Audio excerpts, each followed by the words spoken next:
Сегодня в 111 школах и детских садах Чувашии прошла массовая эвакуация. Сообщения об этом стали поступать около 7:30 утра.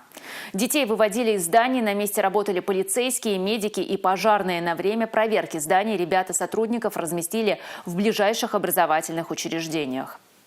Причина эвакуации – спам-сообщения о минировании, поступившие на электронные почты организации. Отмечу, это уже вторая массовая эвакуация в образовательных учреждениях Чебоксар в феврале этого года. Причина одна и та же. Уполномоченный по правам ребенка в Чувашской республике Алевтина Федорова просит родителей не паниковать и объяснять детям, как нужно вести себя в случае непредвиденных ситуаций.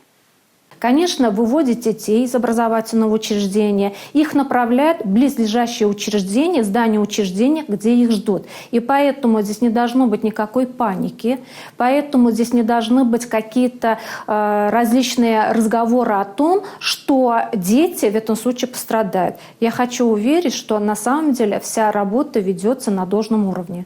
Есть инструкция, проводятся учебные тренировки. И поэтому дома, общаясь с своими детьми, надо говорить о том, что надо слушаться своих воспитателей, руководителя образовательного учреждения, потому что они умеют правильно действовать в таких случаях.